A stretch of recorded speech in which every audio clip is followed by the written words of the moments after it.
김천의료원에서는 개원 104주년 맞이 환자와 의료진이 소통하고 공감하는 환우의 날 행사를 개최하였습니다. 이날 첫 강의 신경과 김민석 과장은 지역에서 치매, 신경계 질환, 진료 경험이 풍부하고 어려운 내용을 환자들에게 쉽게 설명하는 과장으로 소문이 자자하며 오늘 강의에서는 치매의 초기 신호, 가족이 도와줄 수 있는 방법, 치료와 관리의 최신 흐름에 대해 세심하게 설명하셨으니 잘 들어보시길 바랍니다.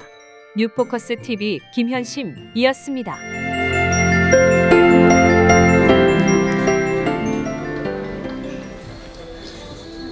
안녕하십니까. 김천의료원 신경과 과장 김민석이라고 합니다. 이번 주제는 가장 흔하게 저희가 환우분들도 힘들어하시고 지역사회에서 가장 문제가 되고 저희가 앞으로 잘 대비를 해야 되는 치매에 대해서 준비를 해봤습니다. 이제 제 양력인데 그래도 강의하는 사람이 누군지나 아시는 게 좋을 것 같아가지고 그냥 홈페이지에 있는 거 붙여왔는데 제가 대구의 영남대학교 나와서 이제 대구 가톨릭에서 신경과 수련을 했고 병원에 계신 원장님 포함하셔서 다양한 관계자분들과 이렇게 도움을 많이 주셔서 저희가 제가 올해부터는 김천 최초로 급성 뇌졸중 인증인도 받아서 두 번째 강의하실 손희영 과장님과 마찬가지로 팀으로 활동해서 뇌경색이나 뇌출혈 이런 쪽도 잘 진료를 하게 노력하고 있는 의사입니다. 그리고 제 소개만은 그래서 이번에 원장님이 홈페이지 보시니까 이렇게 존경받는 의료인상도 받으시고 저희 병원이 개원을 1921년에 했더라고요. 그래서 어떻게 보면 일제시대 때 만들어진 병원인데 이게 100여 년이 됐고 위에 보니까 이제 104주년이 이번에 된 것 같은데 이렇게 초반에는 일본인 원장님들이 계시다가 지금은 또 17대 원장님인 정영구 원장님이 지금 잘 이끌어 주시고 계십니다. 이제 또 신경과가 뭔지 잘 모릅니다. 제일 문제가 이제 환자분들이 오셔서 신경과가 뭐 하는 과인지를 잘 모르시고 항상 정신과나 신경외과나 다른 과나 헷갈려 하시는데 저희 과를 요새 유행하는 인공지능이 원체 유행이니까 그림 하나 그려달라 했더니 요 그림을 우측 아래 보는 요 그림을 그려주더라고요. 그래서 뇌는 컴퓨터라고 보면 되고 이제 신경이 이제 전기줄로 생각하면 되는데 이 컴퓨터인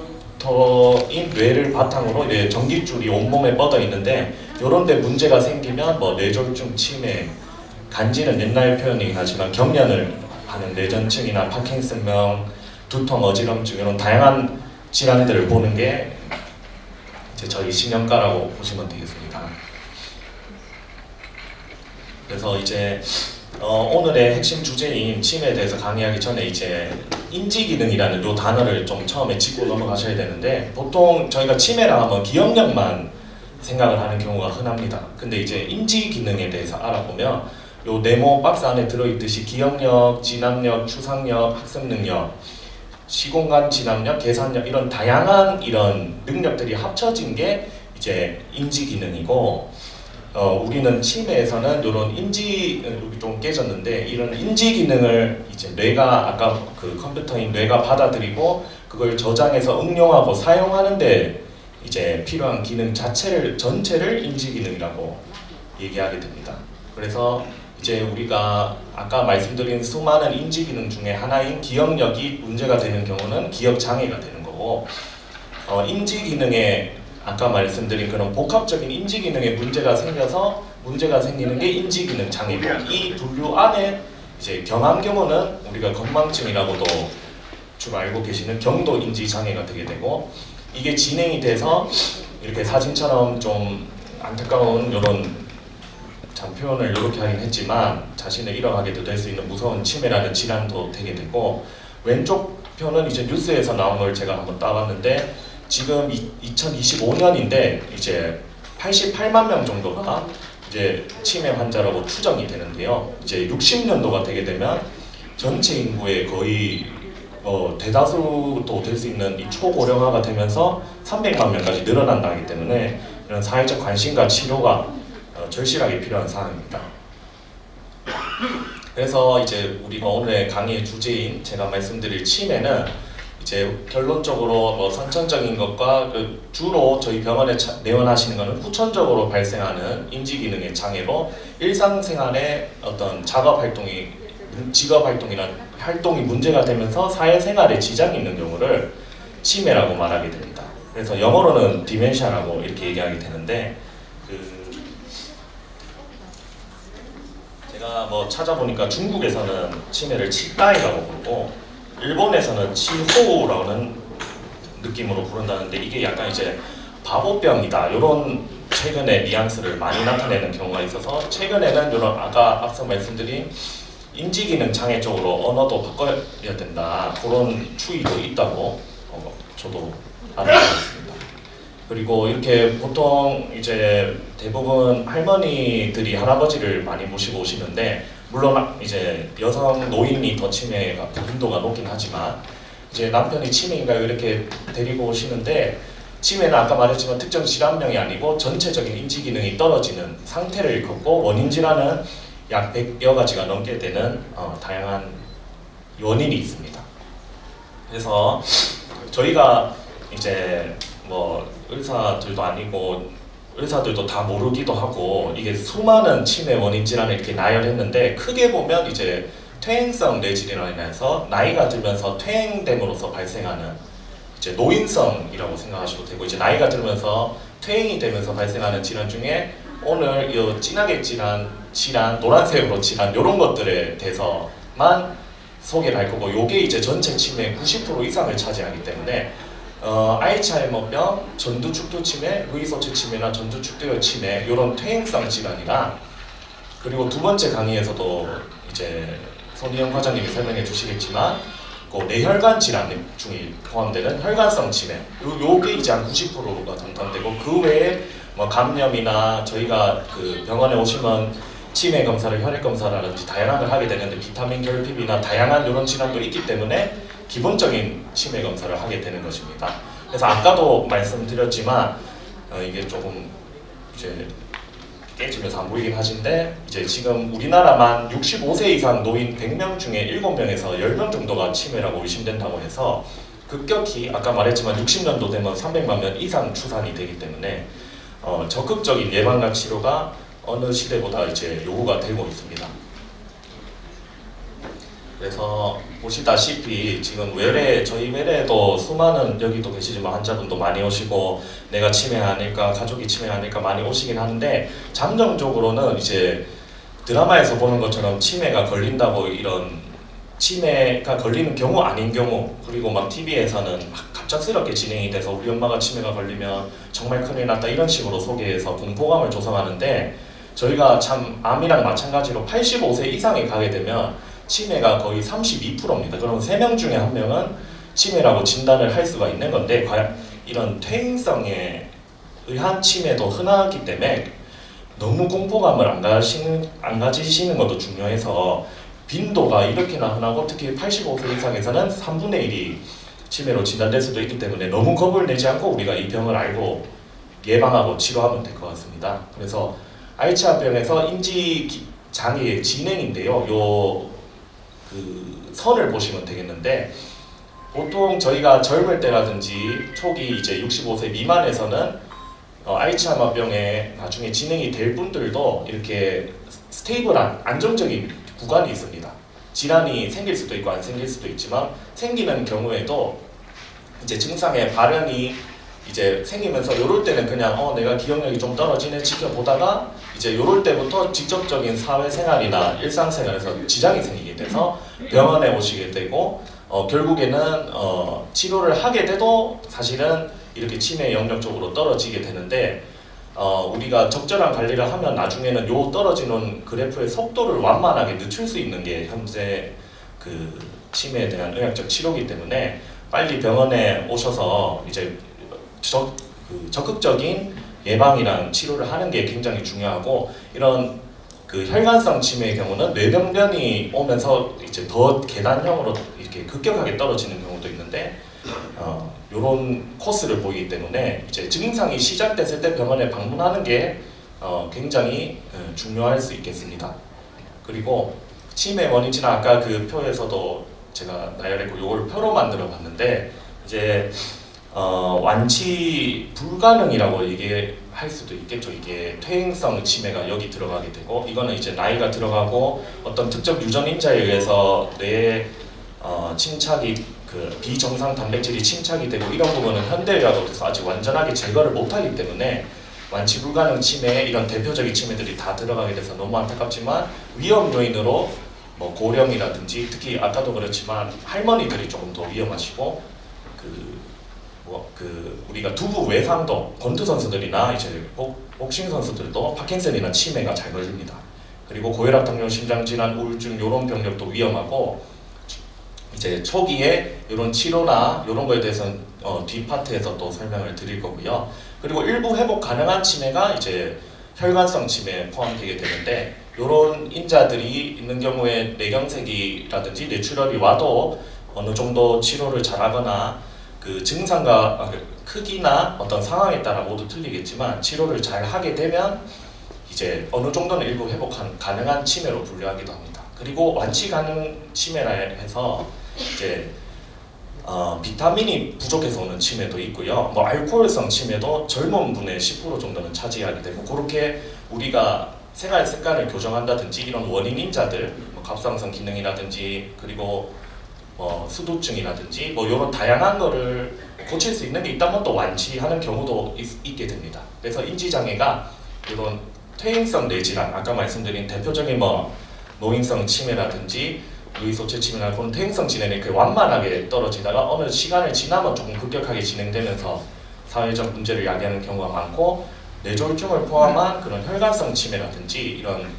이벤트에 의한 치매는 이렇게 갑자기 이날 이후로 엄마가 이상하다 이런 식으로 병원을 데리고 오게 됩니다. 그리고 이런 선천적인 거를 치매라고 하진 않지만 이런 선천적으로 본래 기능이 떨어진 다운 증후군 환자에서도 진행되면 치매가 나타날 수 있죠.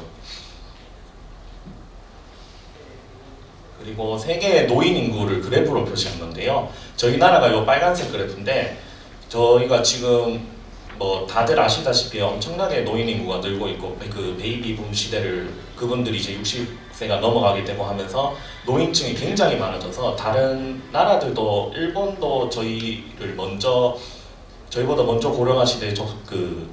들어섰으나 저희가 속도가 너무 빠른 경향이 있어서 노인이 많아질수록 아까 보여드렸다시피 치매가 너무 흔하게 발생하기 때문에 이제 사회적으로 잘 관리를 해야 되겠습니다. 그래서 요건 보건복지가족부에서 그 2008년이라 해서 좀 옛날이긴 하지만 조사된 바가 이게 제일 최근이라서 만 65세 이상 성인 중 8.4%가 치매 환자로 추정되고 아까 지금 올해는 80만 명 정도 2배가 됐죠. 그래서 이런 건망증은 전체의 4분의 1 정도나 있고 이렇게 빨리 증가하고 있기 때문에 이런 서울대에서 한 조사해본 결과로 빨리 찾고 빨리 치료하면 속도를 늦춰줄 수 있기 때문에 이거를 절반 이하로 감소할 수 있다고 주장하고 있습니다. 그래서 치매를 치료하게 되는 경우 이런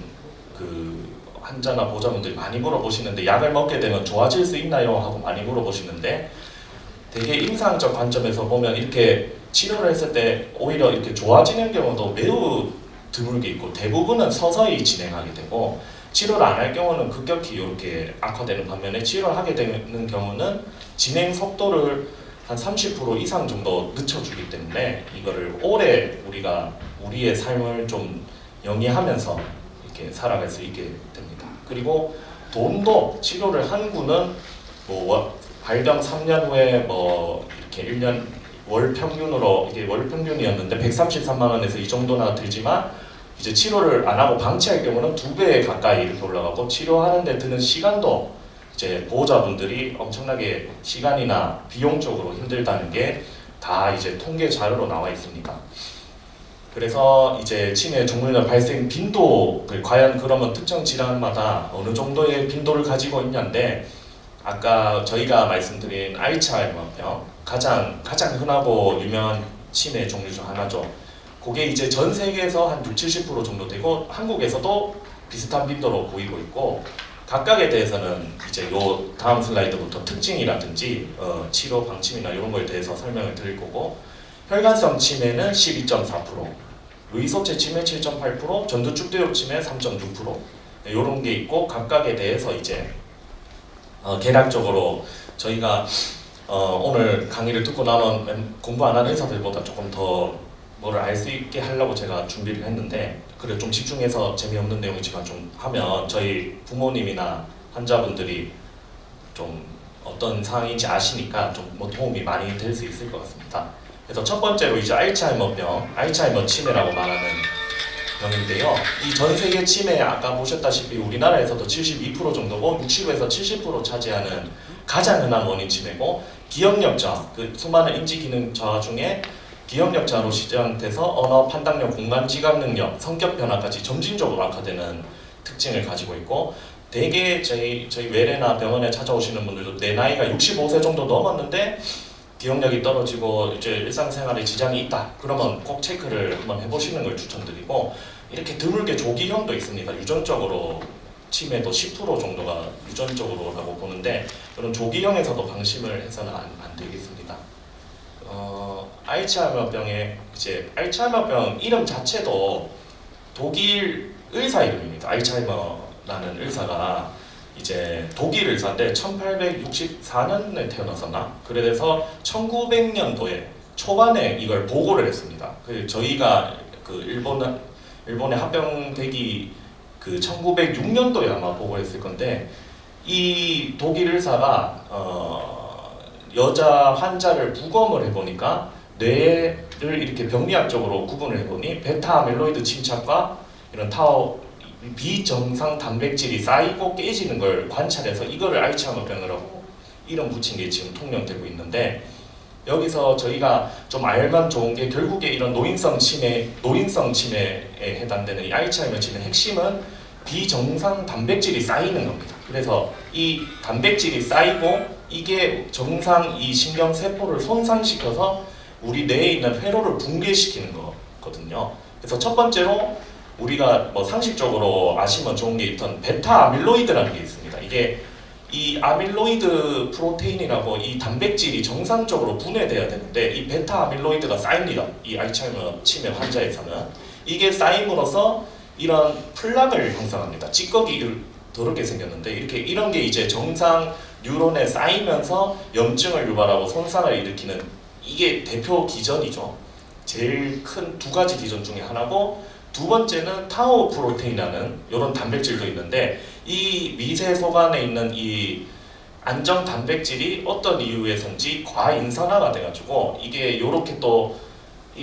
더럽게 뉴로파이브로이드 탱글이라는 이런 거를 형성합니다. 그래서 요것도 세포 기능을 붕괴시키고, 결국 이 두 개의 기전으로 이 3번에 있는 콜린성 신경 전달 저하가 발생하게 되고, 그 마찬가지로 이 기능을 못하게 되니까 염증 및 산화 스트레스가 생기게 됩니다. 그래서 제가 뭐 정리를, 참 어려운 내용인데 그래도 이해를 하면 내가 약을 먹어도 무슨 약을 먹는지 아는데 도움도 되고 하니까, 결국에는 비정상 아밀로이드가 밖을 막고 타우 프로테인이라고 부르는 타우가 안을 망가뜨리고, 그래서 결론적으로 신경 전달이 끊어져서 알츠하이머병이 온다. 여기까지가 이제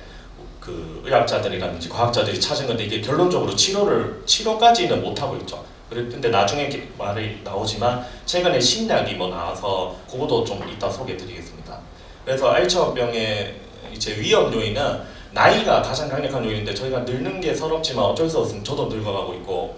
이제 나이가 가장 강력한 요인이고 이거는 어떻게 막을 수가 없죠. 그래서 아까 보시다시피 85세 넘어가면 3분의 1이나 그 치매 유병률이 되게 되고, 특히 또 아포2포라는 유전자가 있습니다. 이게 저희 병원에도 원장님이 만들어 주셨는데 7만 원이면 검사할 수 있는데, 보통 저희가 염색체를 상염색체 2개를 가지고 있으니까 아포2포 2, 3, 4 유전자라고 3개가 있는데, 이 4번 유전자가 있으면 치매 확률이 급격히 올라갑니다. 근데 이것도 참 웃긴 게, 이 유전자가 전체의 한 2에서 3% 전체 인구의 100명 중에 2~3명이 이걸 가지고 있는데, 이 유전자가 저희가 이제 밖에서 예전에 원시 시대 때 살아남는 데는 도움이 되던 유전자였습니다. 지방을 쌓고 이제 에너지를 응축하고 이런 데 도움이 되던 유전자인데, 현대화가 되고 이제 먹을 게 너무 충분하니까 오히려 이거는 치매에는 나쁜 유전자가 돼서, 옛날에는 살아남기 좋은 유전자였지만 그렇게 위험 유전자가 있고, 가족력 이런 것도 있고, 우리가 관리 가능한 게 아까 말씀드린 고혈압, 당뇨, 고지혈증, 비만 이런 위험 인자들이랑 잠이 절대적으로 잠을 자면서 저희가 뇌척수액에서 몸 안에 노폐물을 씻어내고 이렇게 정화를 하게 되는데 그거가 못 되는 경우 치매가 잘 오고 운동도 너무 열심히 해야 되는데 참 현대인으로서 어렵죠. 나이 들면 관절도 아프시고 하는데 힘들지만 운동은 꼭 해야 되는 상황이고 보호 요인으로 이런 지중해식 식단 정말 제가 싫어하는 거가 다 모여 있는데 그 채소 막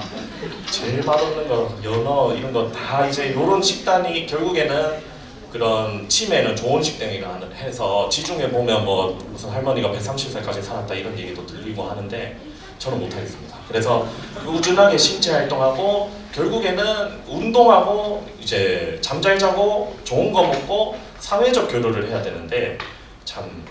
어렵죠. 또 내향인이면 또 어려운 것도 있고 그래서 저희가 진단 방법이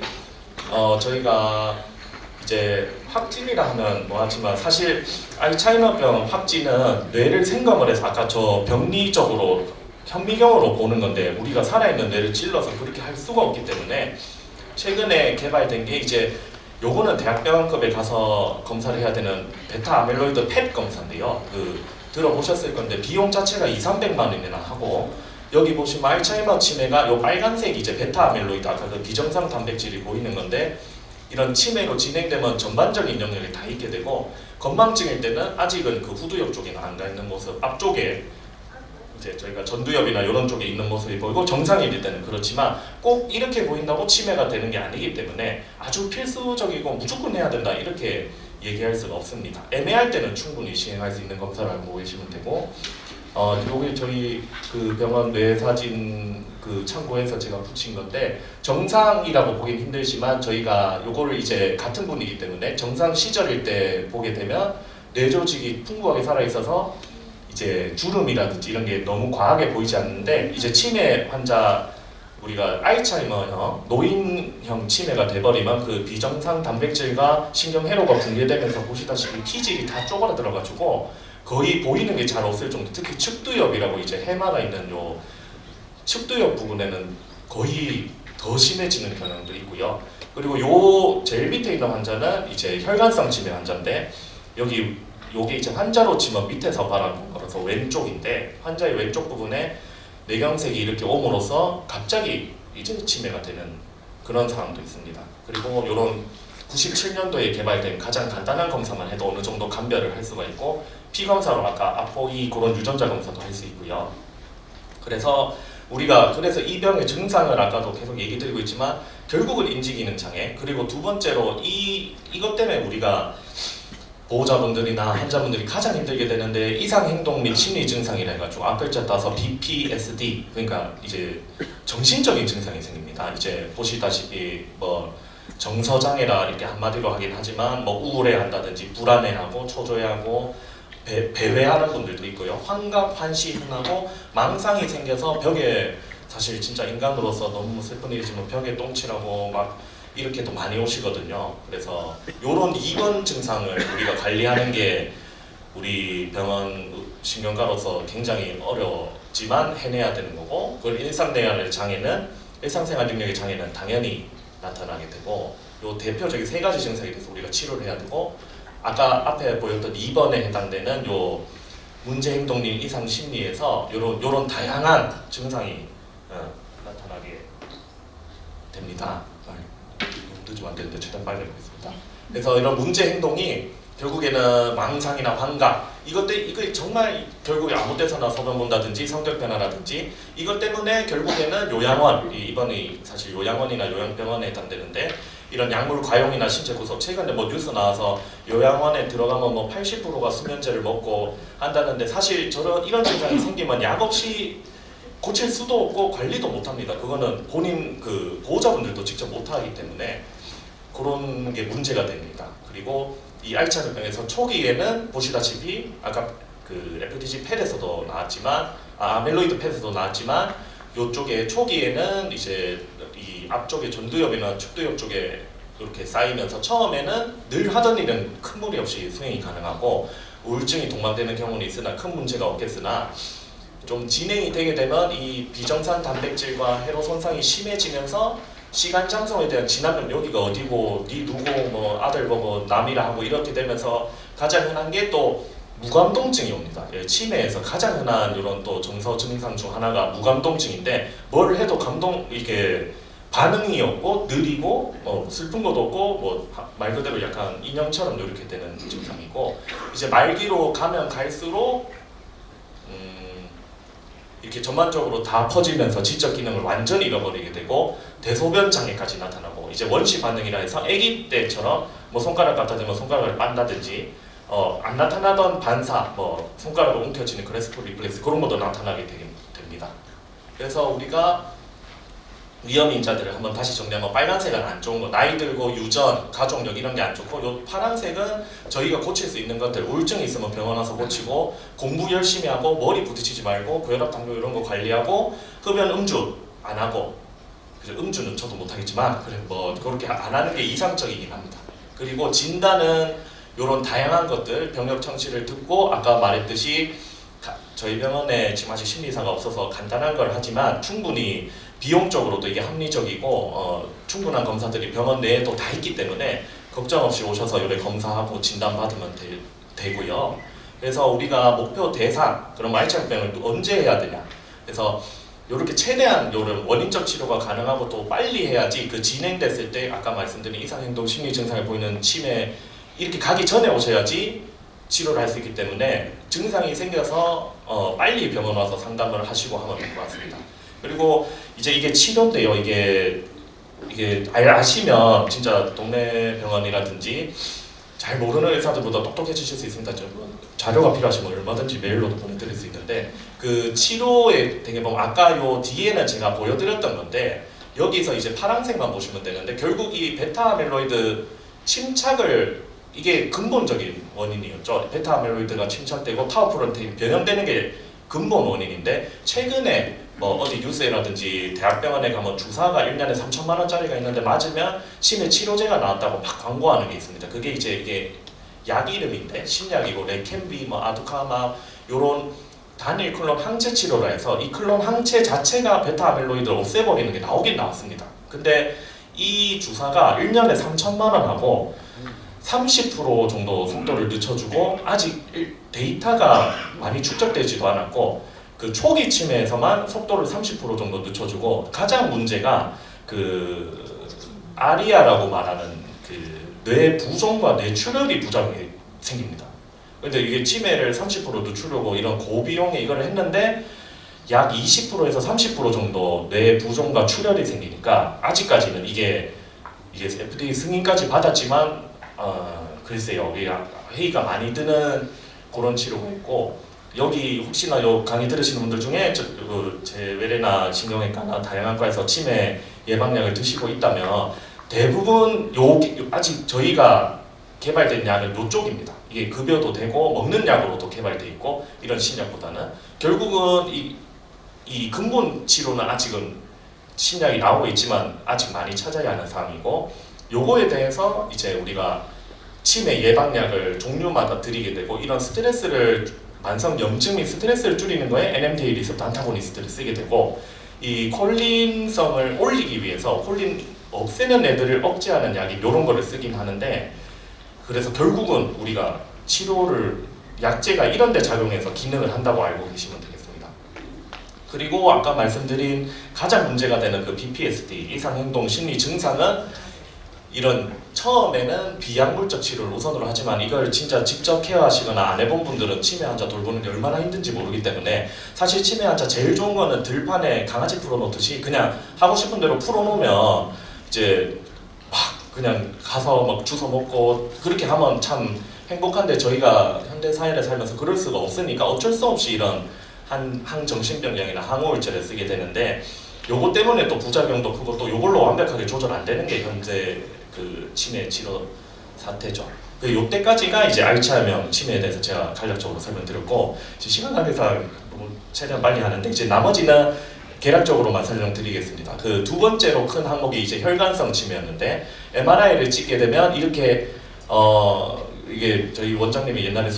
입학 수석 졸업했다고 제가 들었는데 이게 옛날에는 뭐 빙스 방거병이라 해서 사람 이름을 갖다 붙여서 드리긴 하는데 혈액순환이 만성적으로 안 되면서 이렇게 혈관성 치매가 오기도 하고 뇌출혈이나 큰 뇌경색이 급성으로 오면서 이렇게 계단식 갑자기 뚝 떨어지게 됩니다. 그래서 MRI가 꼭 필요한 거고 치료는 아스피린이나 이런 인지기능 개선제를 같이 사용하게 되고 그리고 세 번째 종류인 치매인 루이소체 치매는 이게 보시다시피 병태 생리가 조금씩 다릅니다. 루이소체 단백질이 아까는 베타 아밀로이드와 타우 프로테인의 과잉산화였지만 루이소체 치매는 알파 시뉴클레인 요 루이소체 치매가 축적이 되는데 이게 또 아셔야 될 게 요 단백질이 병리학적으로 파킨슨병이랑 굉장히 닮아 있습니다. 파킨슨병도 루이소체 단백질이 축적이 되거든요. 그래서 핵심 증상을 보면 요 네 개가 보이면 다른 치매보다 또 루이소체 치매를 생각해야 되는데 인지 기능이 너무 왔다 갔다 합니다. 그리고 환시가 흔하고 파킨슨 증상이 나타나게 되고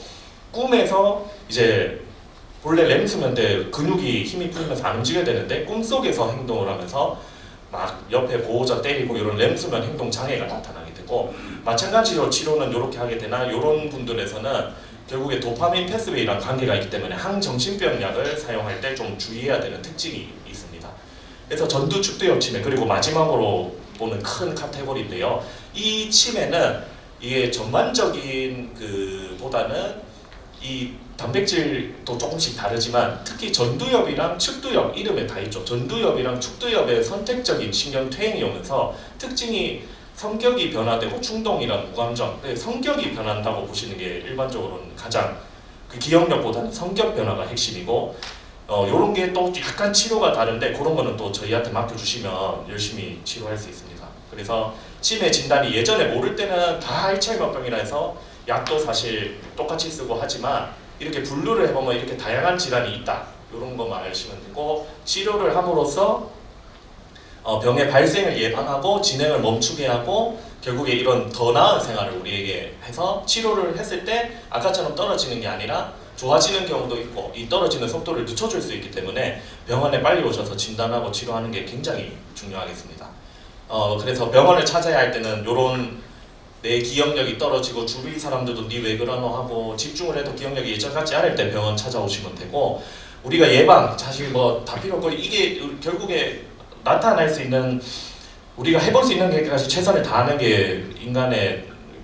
인간으로서 해볼 수 있는 마지막 노력이고 어쩔 수 없는 거는 내려놔야 되기 때문에 이 슬라이드가 가장 중요하겠는데 이제 결국 우리가 고칠 수 있는 고혈압, 당뇨, 고지혈증, 심장질환을 예방이든 이미 병이 왔든 치료를 잘 해내고 운동을 많이 해야 됩니다. 주 150분 하라는데 거의 3시간 가까이 하라는데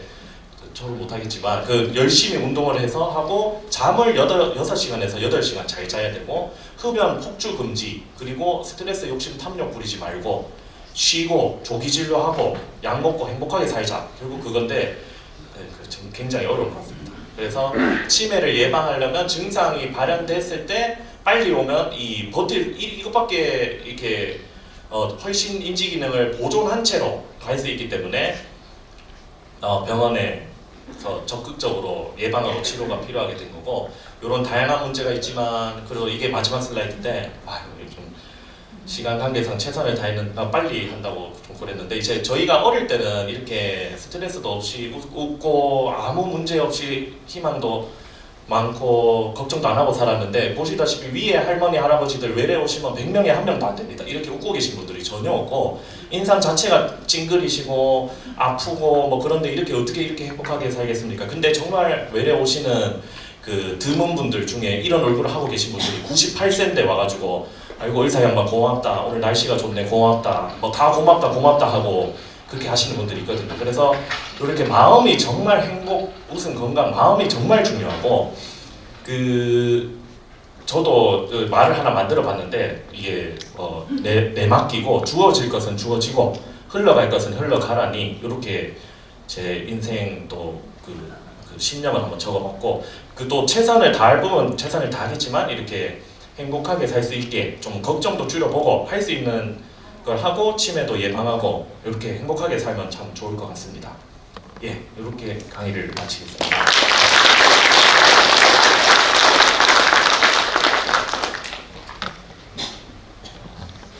혹시 혹시 뭐 질문 있으신 분 있으시면 뭐 병원에서 선물을 준다는데 아무거나. 우리 여러분 오늘 강의 들으셨겠지만 우리 김민석 과장님 너무 강의 내용이 좋죠? 뭐 쏙쏙 들어오게 치매에 대해서 얘기해 주셨는데 우리 김민석 과장은 우리 김천의료원의 보배입니다. 그리고 작년에 저희가 전국에 35개 의료원에 그 체크를 했는데 김천의료원이 가장 좋은 병원으로 선택이 됐거든요. 그때 그분들이 발표할 때 예를 들은 게 김민석 과장입니다. 그러니까 전국에 있는 의료원 중에서 신경과 의사로서 환자를 가장 많이 보고 열심히 보는 그런 그 의사로 표본으로 해서 설명을 할 정도 그 정도 실력이 있으신 분이니까 특히 인지장애, 치매 이런 거 있을 때 우리 김민석 과장님한테 찾아오시면 아마 잘 설명도 해드리고 치료해드릴 수 있지 않을까 그런 생각이 듭니다. 우리 수고하셨습니다.